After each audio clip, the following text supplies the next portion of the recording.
Quanto tempo que eu não venho aqui neste canal, né? Falar com vocês.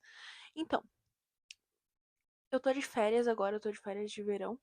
E eu vou tentar gravar mais vídeos, ok?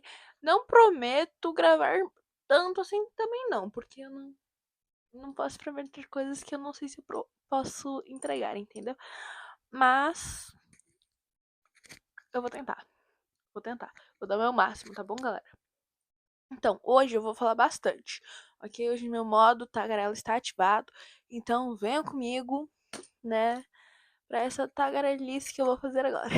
Então, no vídeo de hoje, a gente vai falar especificamente sobre Esther, o livro de Esther, capítulo 3 e capítulo 4, ok, galera? E tem 4 personagens principais nesse vídeo e na história geral de Esther que vocês precisam saber quem são.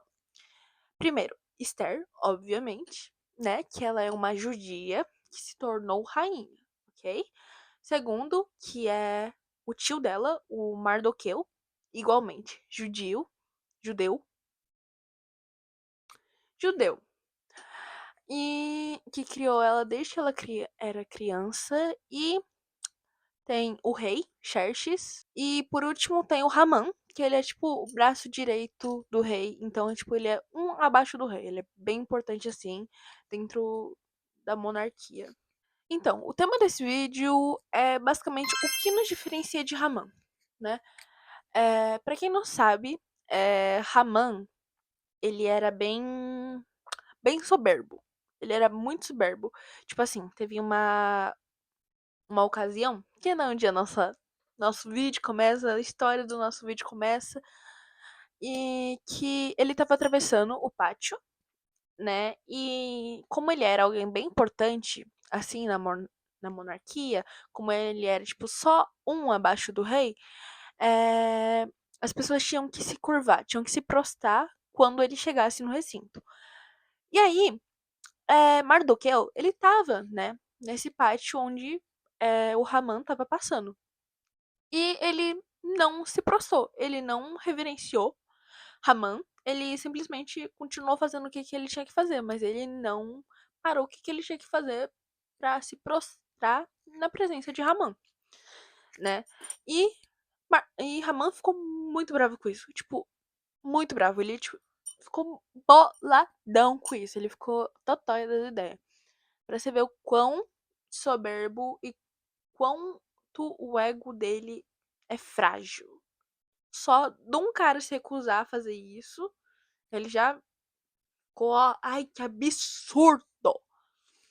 Aí, né, ele sabia que não era só Mardoqueu que não iria se prostrar na presença dele, que também os judeus, né, daquela época eles não iriam se prostrar para ele, até porque isso não era de acordo com o que eles acreditavam. Eles acreditavam que o único que merecia devoção e, né, digno de ser prostrado seria o Senhor, né, nosso Deus, Deus dos judeus, essas coisas, entendeu?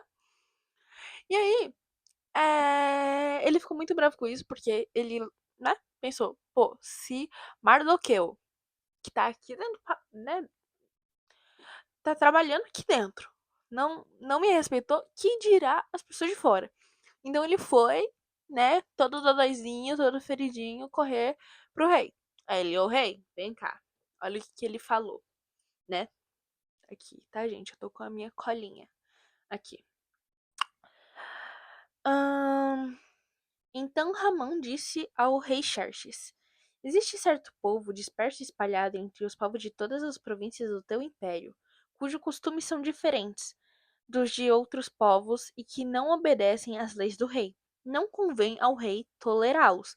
Se for do agrado do rei, que se decrete a destruição deles, e eu colocarei 350 toneladas de prata na tesouraria real à disposição para que se execute esse trabalho. Então, ele queria a execução, ele queria dar cabo de todos os judeus que vivessem nas províncias que o rei Xerxes comandava, né? Que ele reinava sobre o rei Xerxes comandou em 127 províncias. Então, Haman queria que em todas essas 127 províncias, todos os judeus que estivessem nelas fossem. Entendeu?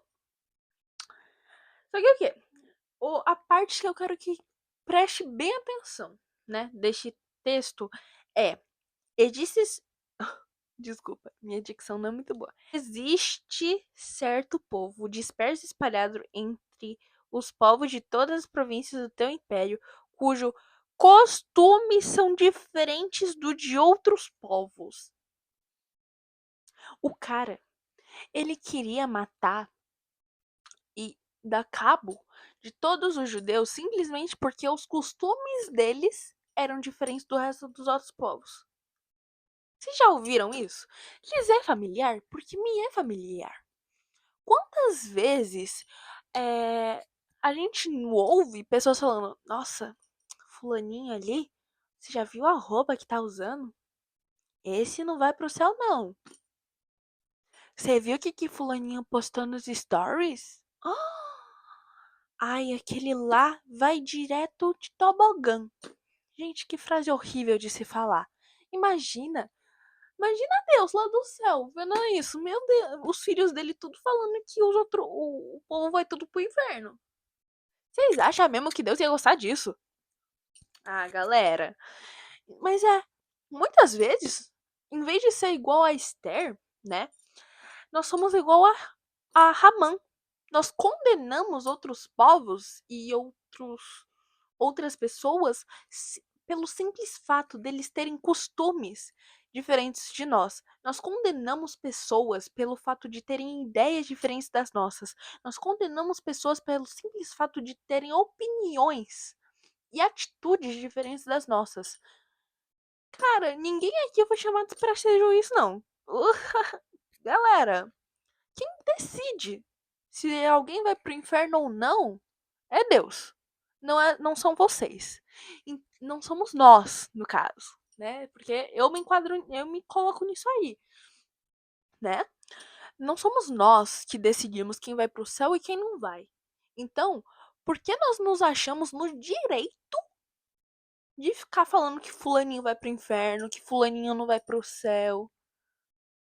Galera, a gente tá muito mais próximo de Ramã do que de Esther. A gente condena as pessoas. Cara, quando Jesus condenou alguém por pensar diferente? Pelo contrário, Jesus curou uma cananeia. E os judeus e os cananeus tinham uma briga. Eles eram, tipo, não se davam. Não se davam mesmo. É tipo assim, se eu for falar no âmbito de futebol, é Brasil e Argentina. Estão entendendo? Eles não se davam. E mesmo assim, Jesus, que era judeu, ele curou a filha de uma cananeia. Porque a cananeia foi a Jesus e falou: ó, minha filha tá morrendo, por favor, me ajuda aqui.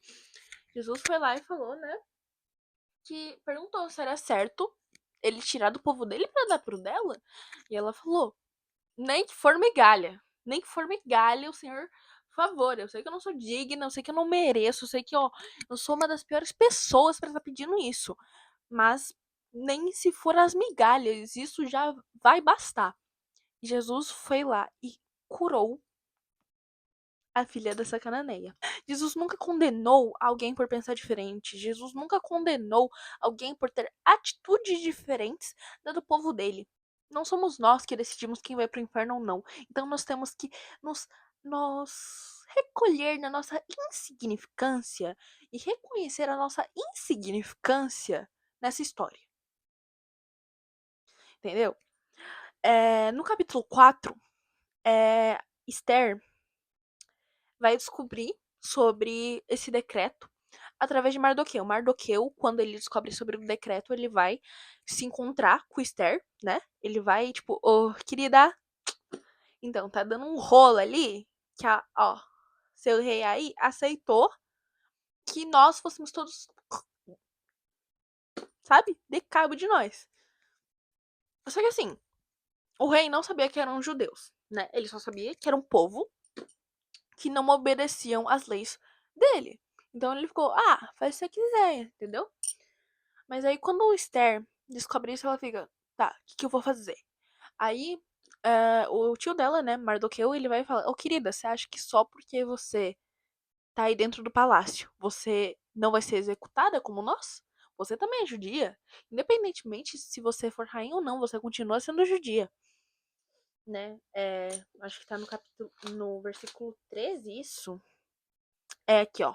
Não pense que pelo fato de estar no palácio do rei, você será a única entre os judeus que escapará.